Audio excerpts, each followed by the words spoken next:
Good afternoon, everyone. This is Scott Anton with Gideon Taylor, and thank you very much for joining our webinar this afternoon, Overcoming Onboarding Obstacles. Yes, 9.2 Fluid Onboarding can work for you. We appreciate you guys taking the time this afternoon. Just a few quick notes of housekeeping. If you've got a question, by all means, feel free to pose it.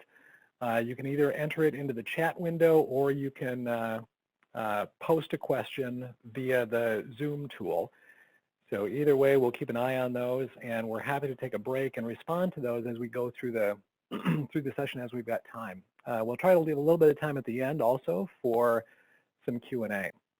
I wanted to provide just a little bit of an introduction in terms of Gideon Taylor before I hand this over to Lynette Shadone. We have been working with PeopleSoft for a long time. We started as a PeopleSoft consultancy back in 2001, helping organizations implement, upgrade, maintain, and optimize their PeopleSoft solutions. And over the last 18 years, I guess, our focus has really grown to emphasize helping organizations drive more value and more productivity out of their PeopleSoft systems. And we do that through a variety of techniques. We do that through innovative automation strategies in terms of custom process automation, integration and custom development expertise within the PeopleSoft tool set, as well as others, and electronic forms technology. And our vision today is really to help our clients work simply, effectively, efficiently, and flexibly.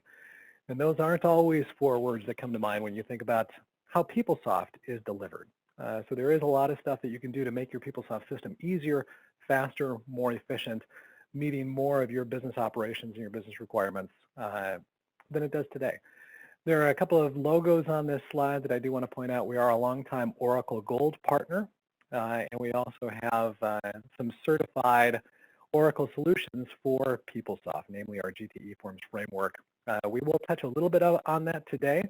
But for the most part, our content is focused on what is delivered within PeopleSoft to accommodate onboarding and what more you can add to that, how you can create a custom, dynamic, workflow-enabled onboarding solution for your new hires.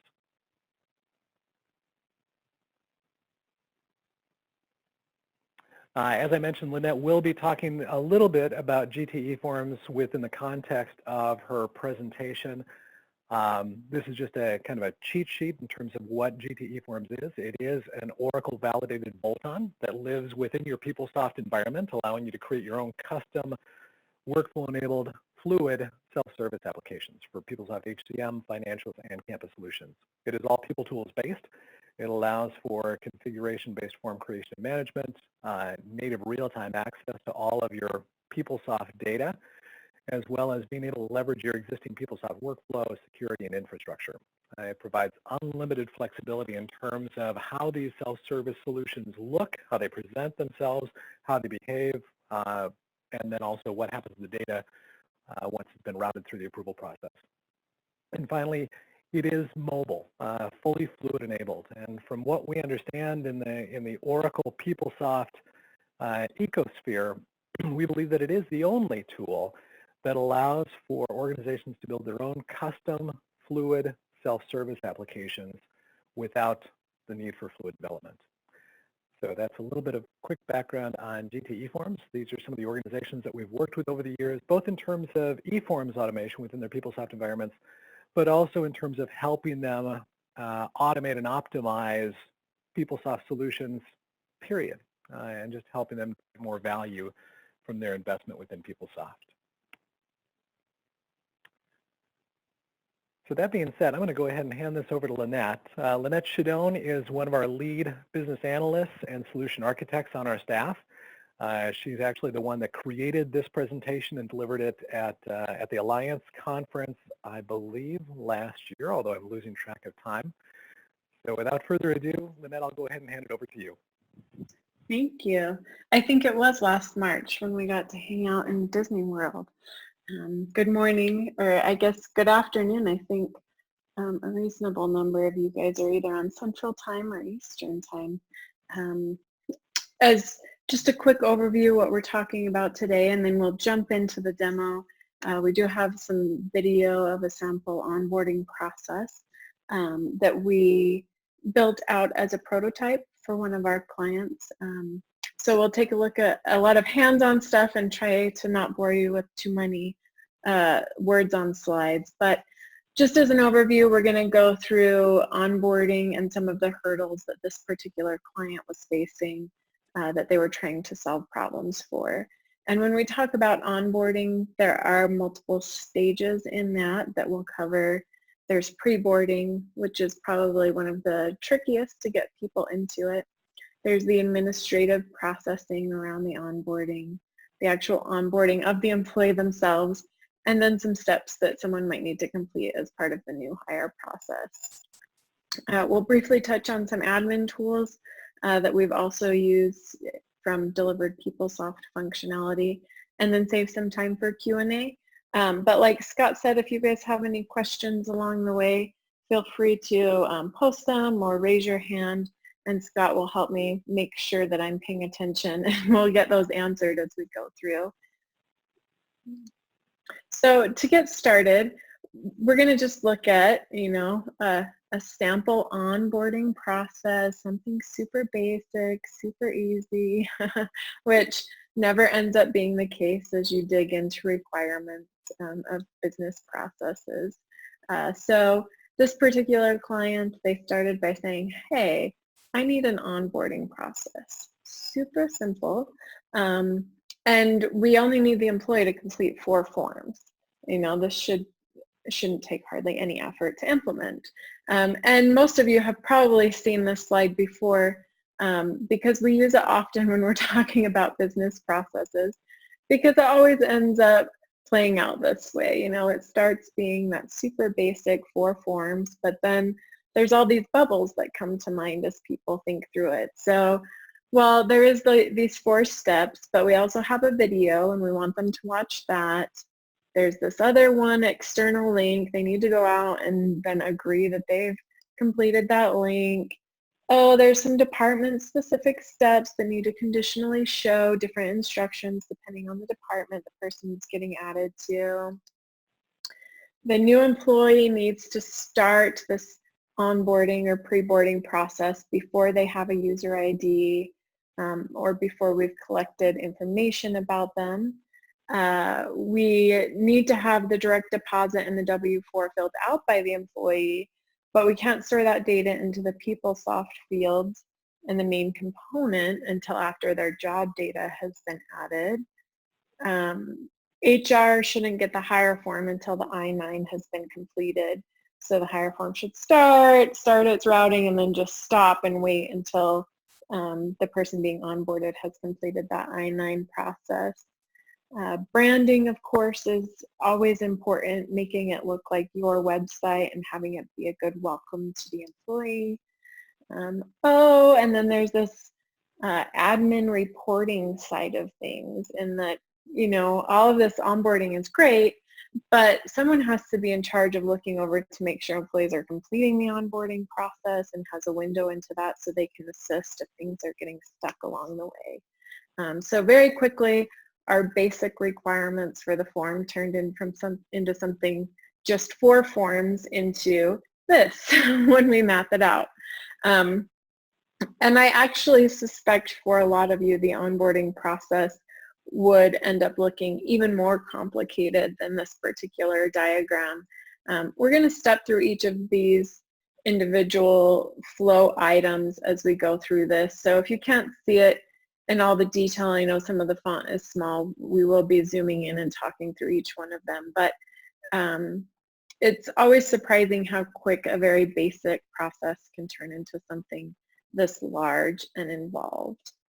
So we're stepping through this, but just as we are looking at this is where we call it more of the pre-boarding, and then this is where we'll branch into the onboarding as we step through it.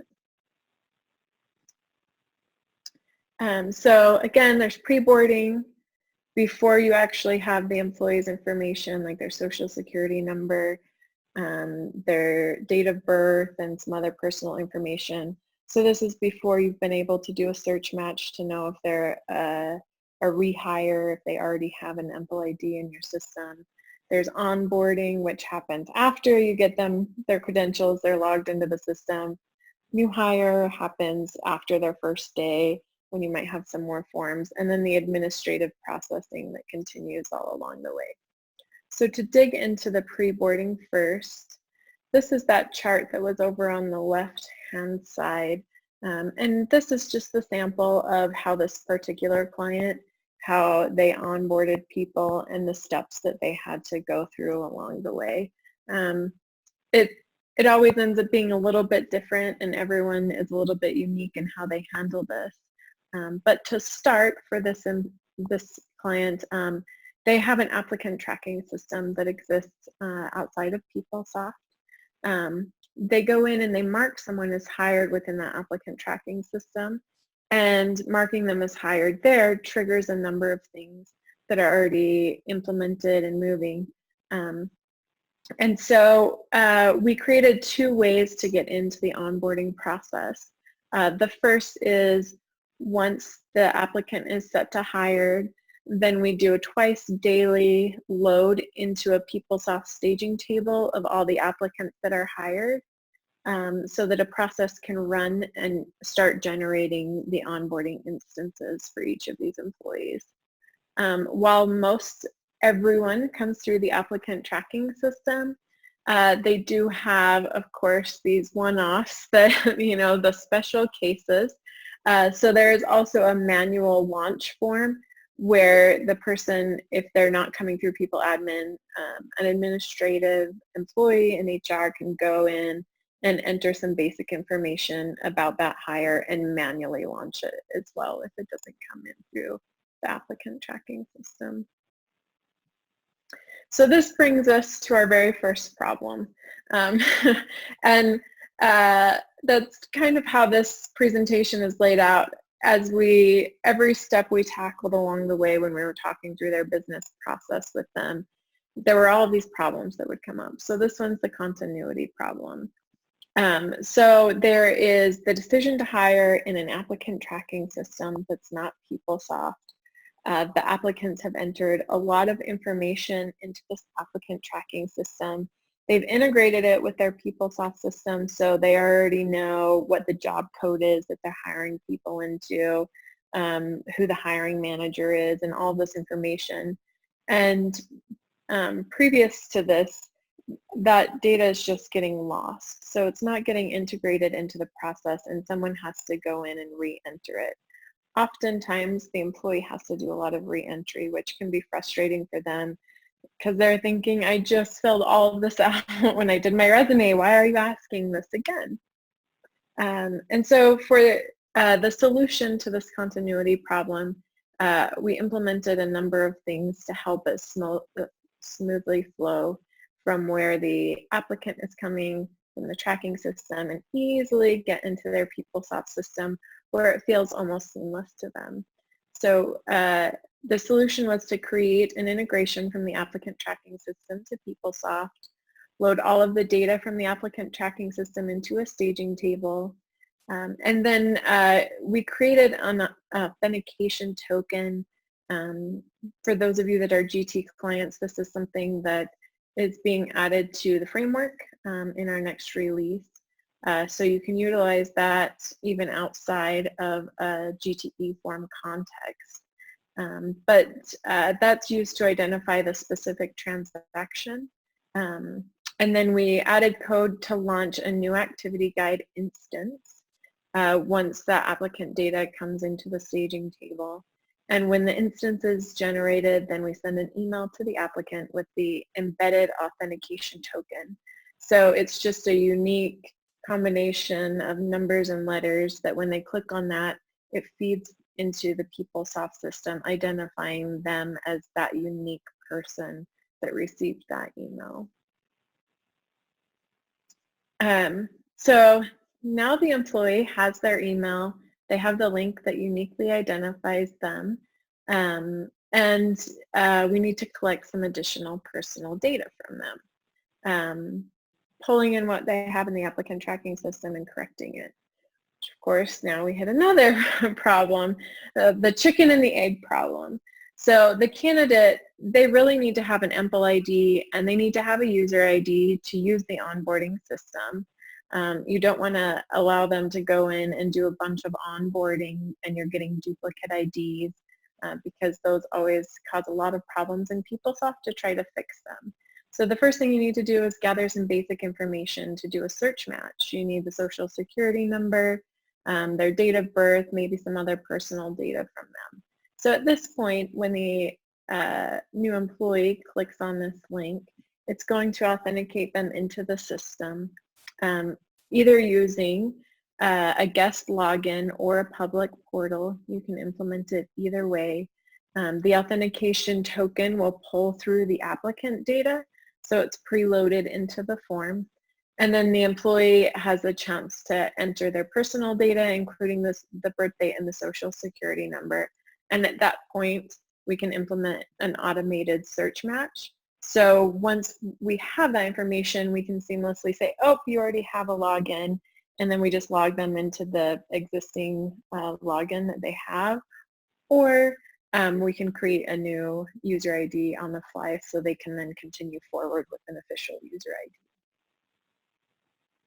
ID. Once the personal data is completed, there's a number of things that are triggered from that. One is this search match that we'll talk a little bit more about. But this particular form that we implemented, we use the GTE framework because it has the notifications tied into it. A custom page could be created with a developer. I'm just a functional user, so as I was going through this, I just went with the path where I could configure things myself because I didn't have access to a developer for things like creating the pages where I needed it to pre-populate with data and then just allow changes. So we'll see what that page looks like soon. But one of the other things we wanted to do was trigger an email to start the background check and the drug screening process as soon as we collected the social security number and date of birth. And then we also wanted to conditionally send an email if there was a previous state retirement account for this individual. So this client has, it's a university, but they participate in the state's retirement program. So they could have worked for another organization and had some previous state retirement that they would need more communication on in that case. So the other path is the search match. When we do a search match using code, we generally have 3 paths that we end up with. So path 1 is there's no match. So new personal data is created and added into your system. Path 2 is, hey, there's an exact match. The person entered a social security number and a date of birth, an address, whatever variables you're using on your search match, and they exactly match someone that's already in the system, meaning that they're likely a rehire. They could be a transfer depending on how your organization is set up as well. And then the third path is the fuzzy match. So a fuzzy match means that maybe some of the data matches, but not all of it.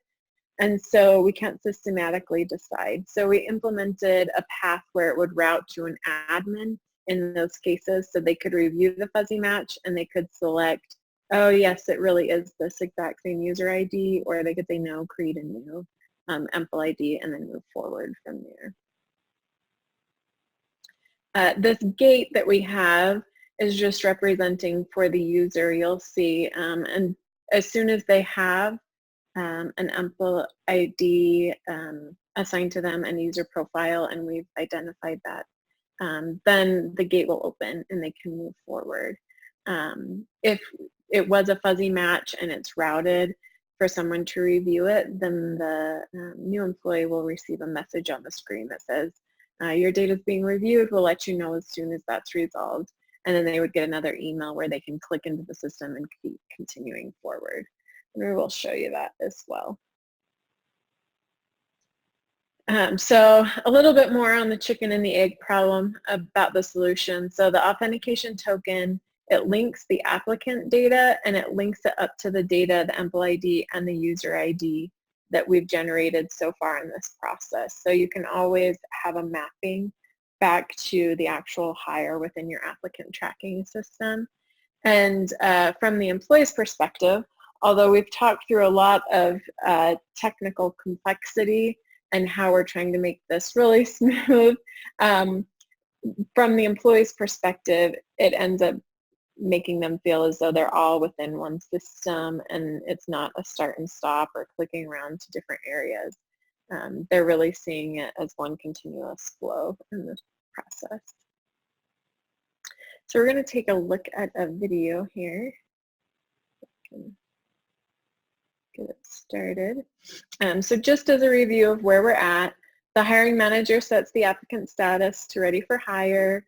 A process is going to feed that data over from the applicant tracking system, and then the employee is going to receive an email that says you can start the onboarding process by clicking on this link. As soon as the employee clicks on that link, because we've passed through that authentication token that uniquely identifies them through that one email, they're now brought into this pre-boarding instance. So what you're seeing here is a PeopleSoft delivered activity guide using the onboarding framework. That's another component of that delivered activity guide, and it has some steps added to it.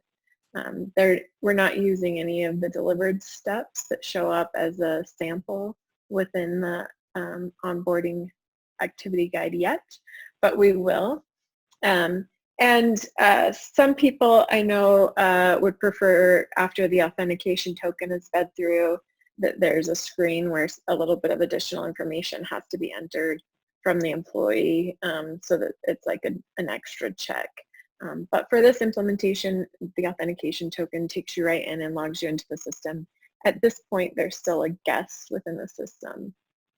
So the first thing that they see in their activity guide is a video where they can go and watch a little bit of information. And actually, this video itself was already fast forward, so just try not to get too motion sick as it goes through. Once they're done watching the video, they can click into that personal data form and fill in some information to add for the additional required fields. And you can see that the information from the applicant tracking system is already pulling into this form, so they can just make corrections to it and verify it. Once they've verified all of their data, then they can go ahead and push submit. And now it's telling them that your profile is currently being created. You've successfully completed your form. So at this point is where the employee, it's checking that gate to say, did we successfully identify an existing EmplId within the system, a user profile, is it a fuzzy match, do we need to create a new one? So for this particular one, it would be more like it was a fuzzy match, so the employee can just like continue all the way through.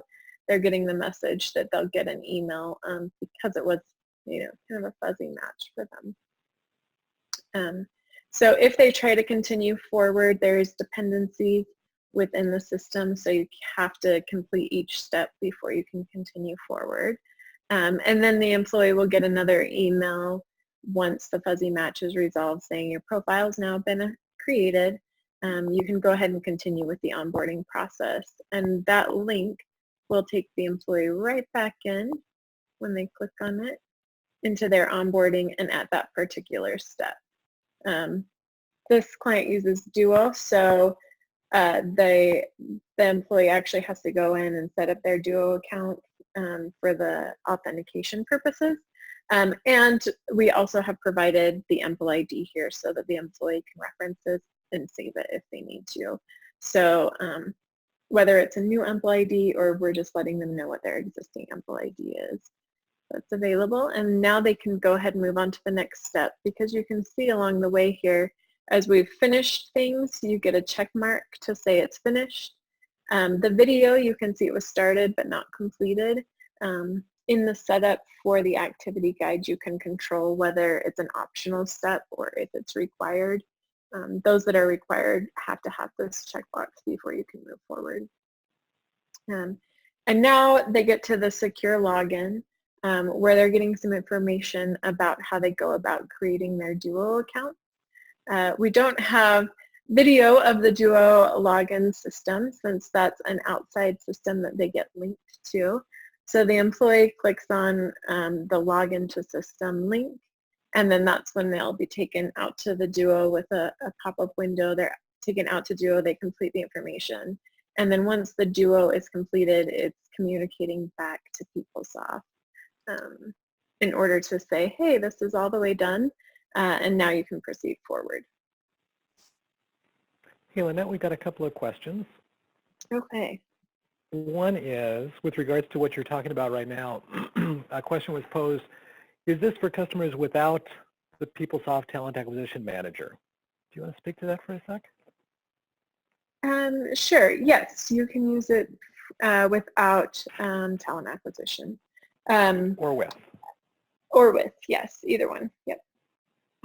The client that we implemented it for here does not use talent acquisition management. They use a complete outside vendor for that and integrate it, but you can also integrate it if you have PeopleSoft as well. The second one is, we are currently using PeopleSoft Recruitment. Would we be able to bypass the preboarding process since we are utilizing Search Match during the Prepare for Hires process, and Integration Broker pushes hires through Manage Hires?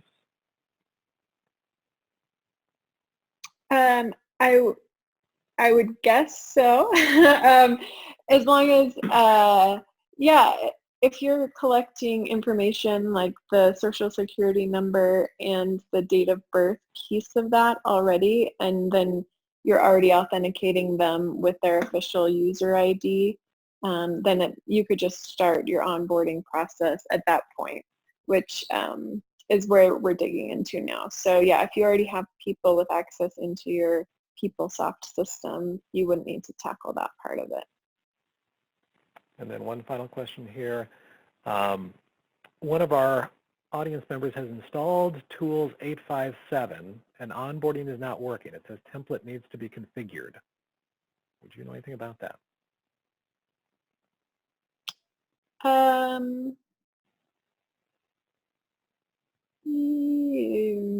Yes, probably. It probably depends on which H857 that you're in. But there is a setup page where you can go to and you configure the templates. So my best guess is that for the particular EmplId that you're signed in as, they don't have an onboarding template assigned to that user specifically. So when you're thinking about activity guides inside of PeopleSoft, you have to create the instance of that one particular activity guide and assign it to someone.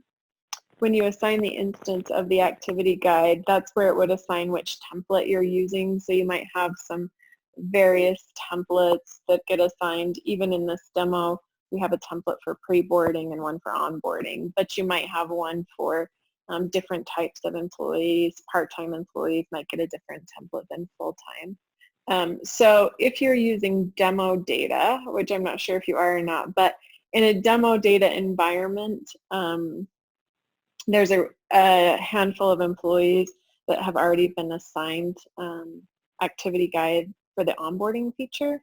And you can log in as those employees, and you can just query to see which ones have that activity guide instance. So if you need help, I can help you. Or you can go into the setup pages where you assign the activity guide. There's actually an admin page where you can go in and you can assign a specific template to a specific EmplId, and then that would kick it off. So my best guess is that's where you're probably getting the error. So there are some bugs in various versions, earlier versions of the tools when they first came out with it, where there's some tile issues as well. Very good. Thank you very much. Mm-hmm. Great. So we'll go forward. If I don't know who asked that question, but I've conveniently left all of my personal information off of this slideshow, though it was unintentional. But at the end, we will have Scott's email, and Scott knows how to get a hold of me. I think a number of you already also know how to get a hold of me. So if you want to send over the error that you're getting, I can try to take a look at it and tell you for sure where it's coming from. And so with that, so when you saw that onboarding video, if you've seen any of the PeopleSoft demo videos, I'm always a fan of just going out to YouTube and looking what Oracle has posted out on about PeopleSoft. They have a pretty good video of the onboarding tool out there, the generic setup of it as well. So sometimes if I'm in an environment that's getting a lot of errors, I'll just go and pull up the video because it has the whole start to finish what their demo looks like there. But if you've seen it, what I just showed you looks nothing like the PeopleSoft version. And that's not because we were saying, oh, you know, let's just pretend like this is PeopleSoft. It was all golden and flashy and the shapes were different colors. And that was because another problem that we hit along the way is that the onboarding experience is oftentimes an organization's opportunity to make a first impression for an employee. And as the market gets tougher and tougher to recruit, it's some of these little things that really matter as employees are joining the organization and they want to make it feel like their company. So the solution for that was that we customized the homepage tile image and we styled the activity guide so that it really can blend in with an organization's website so it feels like it's all part of one big system. So moving from pre-boarding, we'll talk a little bit about the administrative processing here. This is where we kick off the administrative processing. However, it kind of continues on throughout. So for this client, once we've identified the search match, that's the point in time where we're automatically generating a hire ePath form with all the information that we have to date, all the employees' personal data, all the data coming from the applicant tracking system with things about their job, their position for those who use position data, the manager and that type of thing. But it then starts to route to approvers because there's information in the applicant that wasn't in the applicant tracking system. Usually a lot of the compensation or some of those other details that are stored on job data aren't actually coming from the applicant tracking system. So at this point is where we really kick off that form so that throughout that process we can collect the other information that we need to successfully hire this person and fill out all the screens within PeopleSoft. So then we jump into the onboarding. And this is really that second half. So now we already know who the employee is. They have a login. It's their official login in the system. It's behind Duo so that we have the ability to collect some other more personal information that requires more protection. And it's really that second half over here. So first, the employee needs to complete some steps in the onboarding process.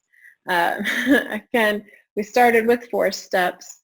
Of course, that grew a little bit along the way, but still not an overly complex onboarding process for the employee to get through. So there's another welcome video at this point.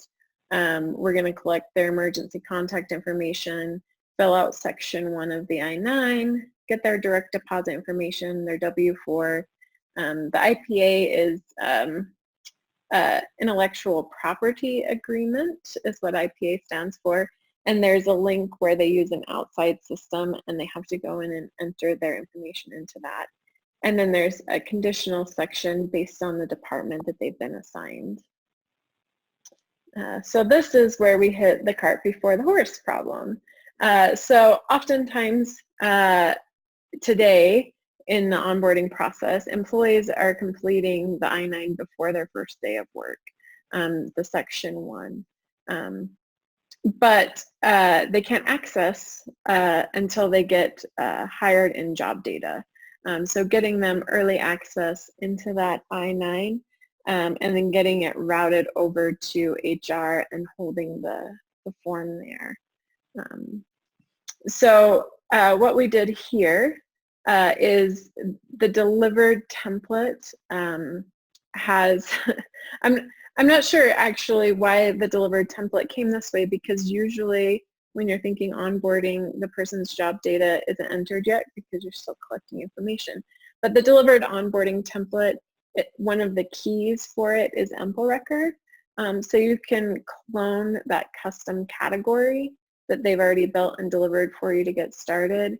And then we just remove the EmplRecord off of there, which allows the employee to now get into the onboarding instance, even though they don't yet have a job data record, because we have their EmplId. We included only the steps at this point that do not require job data, because that hire form is still flowing through the process. So those steps that require job data or an EmplRecord would come in after the new hire in that next template. We created some custom templates for conditional behavior. So if you have GTE forms, you can use some of your forms to conditionally show different pages with logic. In the activity guide, if you want to have different steps, you create different templates, and that's where the logic happens. So if you can define the logic before you assign the activity guide, use a template. If it happens during the process of while they're filling out the activity guide itself, then you'll want to use some conditional page behavior there to make that happen. We created the template assignment process. And then as one note that we did want to call out here, in order to get this all working and get the employee in here without the EmplRecord or job data, we did have to modify 5 delivered PeopleSoft objects. They were very small modifications, but our developer did have to go in and make those just to make it work without certain data, because it was just the way it was developed.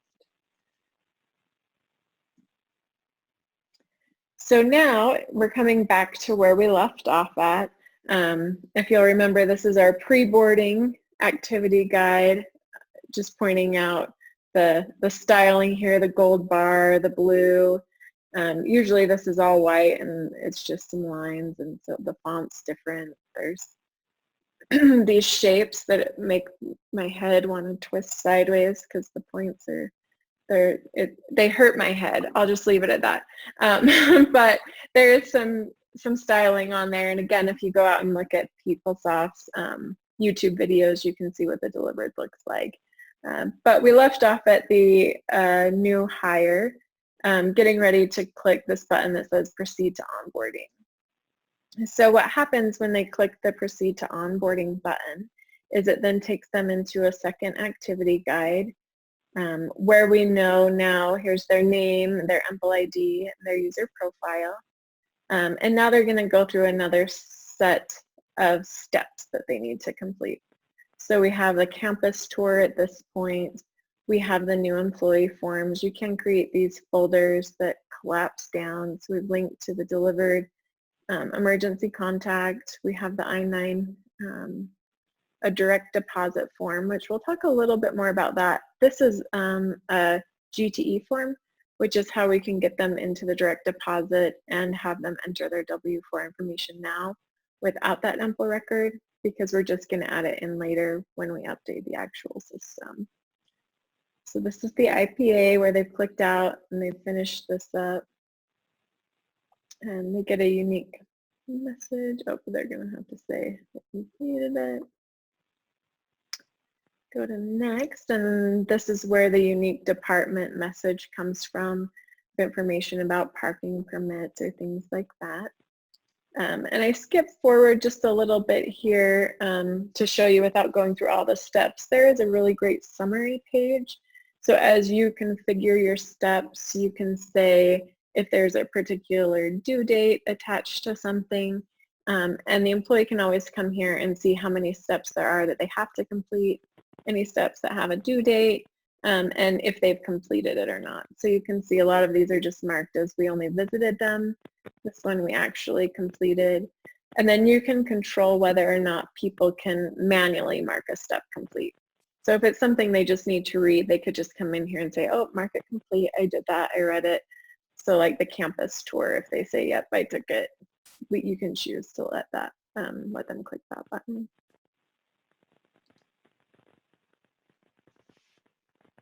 We do have a lot of, I just have some demo steps in here so I can show you what the acknowledgement and document framework looks like within PeopleSoft as well. And we'll take a look at that in the next video. So this is where it tracks the completion, so the number of steps completed. And when people go to their home page within PeopleSoft, that tile will show they have this many steps completed and it's due by such and such date. So they can always log into PeopleSoft and easily access the activity guide again.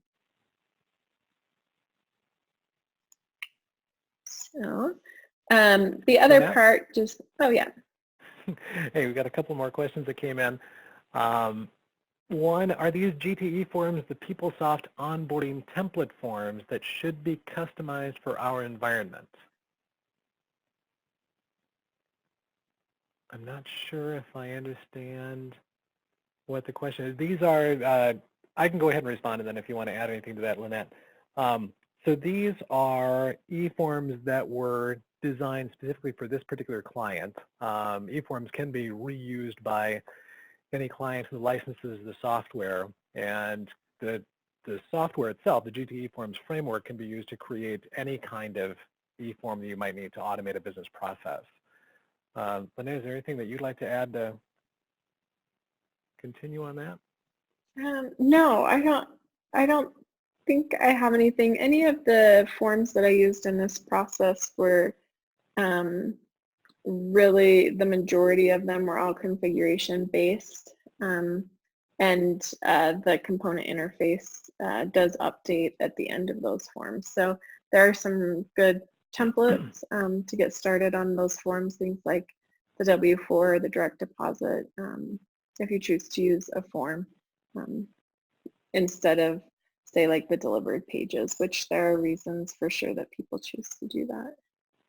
Yeah, and we certainly encourage folks to use as much delivered PeopleSoft as possible, and it's really looking at where those gaps exist, where we might recommend taking a look at a tool like GTE Forms to fill that gap.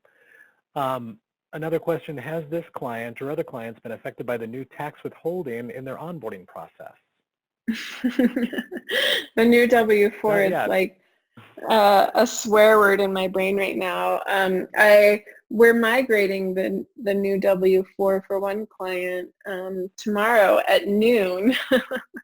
So we have reworked, and we have a version of the GT3 Fluid of the new W-4, and we have it integrated into a higher form as well for one of our clients. They don't use the onboarding tool, but really this is probably kind of one of the hardest things to wrap my mind around when I started looking at the onboarding tool. The onboarding tool is an activity guide, so it's a way to collect steps together into an orderly fashion and track the completion of them. So the actual steps themselves can be kind of whatever you want. So as soon as you got your new W-4 updated, the step within the activity guide would just be updated. So I don't know that the onboarding itself would be impacted. But I just saw the update from Oracle that there was another release and update to the W-4 on January 2nd or something. It's like, no. Anyways, the new W-4 has been fun. And then the final question that we've got for now is, can we integrate additional third-party training into this portal? Yes. Yeah, so it really just takes integrating with whatever your training system is. So the caveat to that I would put is it depends on what your training platform is and if it can integrate. But usually I haven't come across very many software programs that don't allow any kind of integration. Integration can be something as simple as it generates a flat file that then gets uploaded into PeopleSoft, or it can be more of a real-time ping. So like with the Duo system here, that's more of a real-time thing where Duo says, yep, it's complete, employee can move forward. So you can integrate that in, and when you do the specific step for the training, it would just take a little code so it knows where to go to look to say, okay, they've completed this step. and there can be a process that runs to update that to say the steps completed. And we just have one more added. Is there a workflow component around these forms, and would the CI add directly to the database? Yes, GTE Forms has a workflow component to it, and the component interface or the CI runs once all of the approvals have happened, and we use the integration broker to fire that component interface, which we'll look at that in a minute, but that's what allows us to pause the form so the employee can complete everything they need to, all the approvals can happen, and then we just pause the integration broker and hold it there until we're ready to let the form go ahead and update PeopleSoft. The activity guide itself also has workflow. It's you can tie it into PeopleSoft's AWE. It looks like you can configure it, but they don't have it all the way hooked in for 100% configuration, so there's some development steps. But you can route the whole activity guide once it's been completed, or on some steps you can add in some workflow as well if it's triggered. And just to point it out, GTE Forms actually uses PeopleSoft's approval framework as well, but adds a configuration layer to that. So makes it a little bit easier to work with. And I think that's it for now. Thanks, Lynette. Okay, yeah. So if you remember way back when, we had looked at the administrative processing and we said that that hire form had been started. So just picking up here, in parallel as the employees up here completing all of their steps, we still have that hire form routing to some approvers here along the way so that they can enter in the information that they need to about the hire and push it through the process. One unique part here is that we do have some, we like to call them robots, but along the way we have a stop where we have to hold the form. So if the hire form has moved forward too far in the process and the employee hasn't made it through their steps and they haven't completed section 1 of the I-9, at that point we hold the form in a queue and it will just keep going out and checking to see once the employee's completed the I-9. That's when we'll let that form go ahead and move forward to the HR step. So then HR can schedule an appointment with the employee to have them come in, and then they'll complete the section 2 of that I-9 as well. So we have just a little pause in there along the way during the workflow just to make sure things happen in the right order. So HR doesn't get notified that they need to do their part until everything's ready on the employee's side. And this is where the component interface or the integration broker comes in that we talked about. There are some steps where at this point we wanted to collect the information from the employee because we don't really have to know what their EMPL record is to collect it from them. But in order to update the PeopleSoft tables, they need to have their job data, they need to have an EMPL record, and it's all built into that. So that's why we opted to go with the GTE Forms as just a front-end holding table. So the employee isn't inconvenienced having to wait for that to happen. They can go ahead and enter all of their information. It can route for approvals when needed if there's any special things that need to happen. And then again, we hold that in our integration broker. We're going to hold that in the queue, and then we'll keep going out to check. And as soon as HR approves the hire form, it then updates the job data tables and all of the other tables that clients update during the hire process. We simplify and say job data often, but usually there's a number of tables that are getting updated, and once that's all the way done, then our process will go out and say, okay, this person has an EMPL record now. So then it will take the data from these forms and place them into the delivered PeopleSoft table. The other thing it allows this client to do is they can pause the integration broker queue when payroll's processing. So the forms can continue through their way. Employees don't know, approvers don't know that the integration broker's paused, but it just will sit there until they're done processing payroll, and then they unpause it to avoid any collisions in the payroll process. And then there's just the custom steps at the end, which we talked about a little bit already. So that just goes to the, hey, we do things differently here problem. So there are definitely a lot of delivered onboarding steps. They're nice to use. There's some tools that are really great, but there is going to be stuff in your organization that will be unique, and the framework gives you the opportunity to add those steps in as well.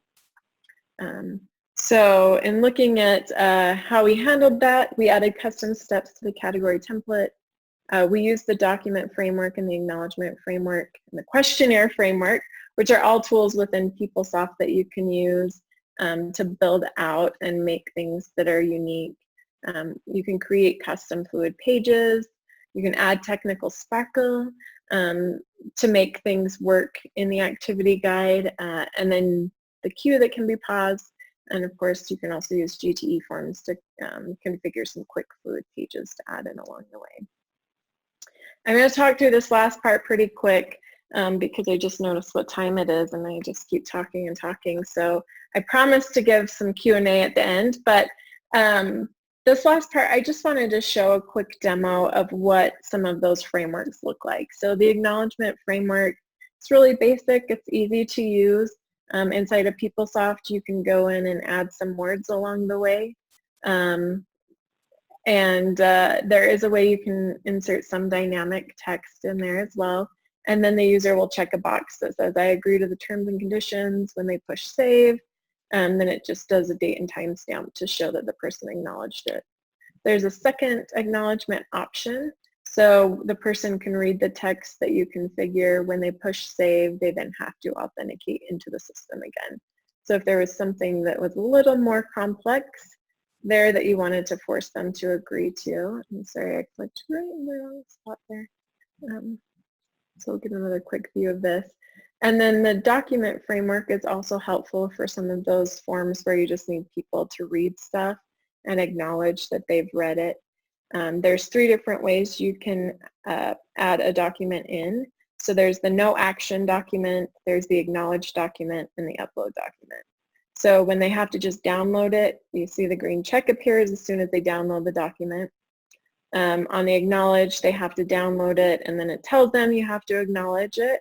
So down at the bottom, you can see an acknowledge button shows up that they have to push. And then the last one, once they download it, then an upload button. So that would be like they have to download a document, fill it in, and then upload it.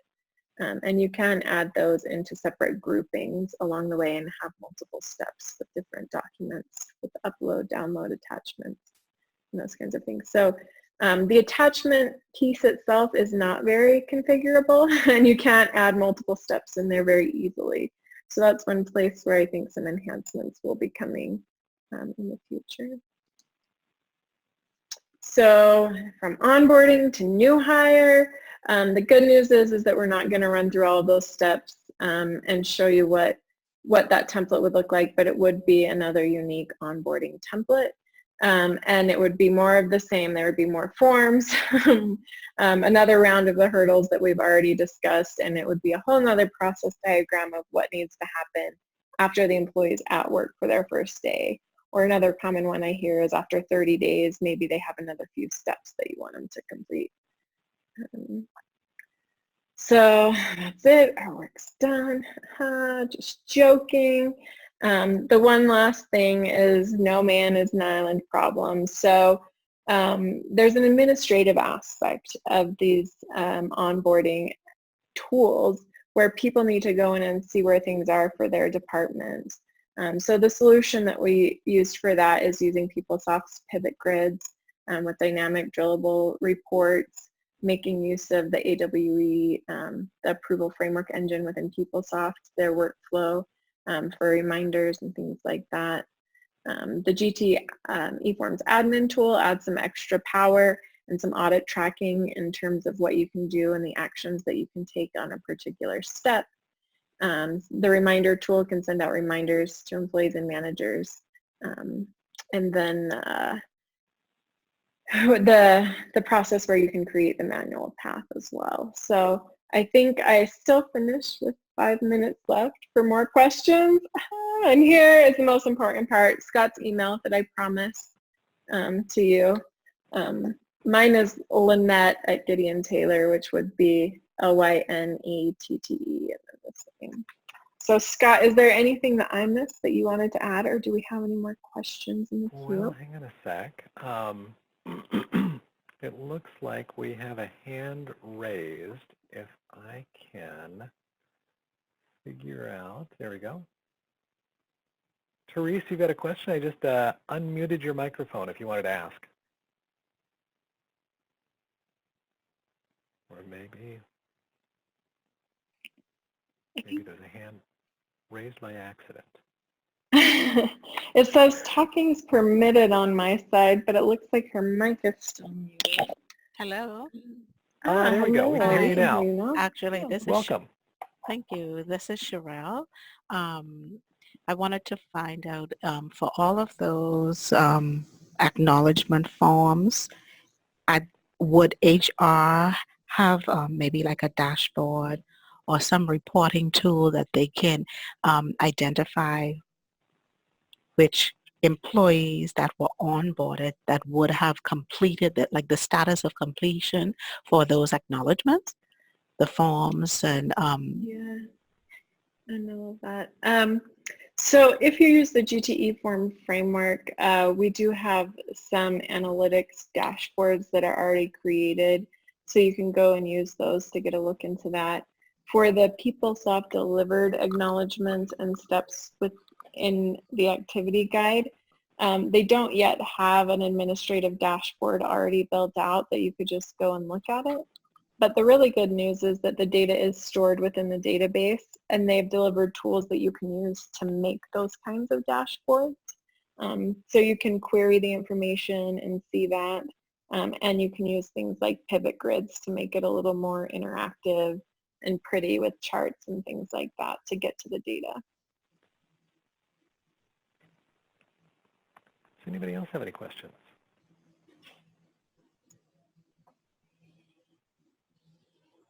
Well, if not, we would like to thank you guys for taking the time this afternoon. We do have another webinar scheduled in 2 weeks that will focus on onboarding with single sign-on, and that's a joint presentation with one of our partners, Appcian, who is also an Oracle partner. That is being hosted on Thursday, January 30th, and then we've got a webinar scheduled for February that will focus on scoping eForms automation projects, and then we'll have more coming up this spring. So make a point of staying on our mailing list. You'll see updates with regards to any of those and opportunities to register. And we thank you very much for your time this afternoon. Lynette, great job. Thank you. Thanks all for attending. Have a good afternoon. Bye-bye.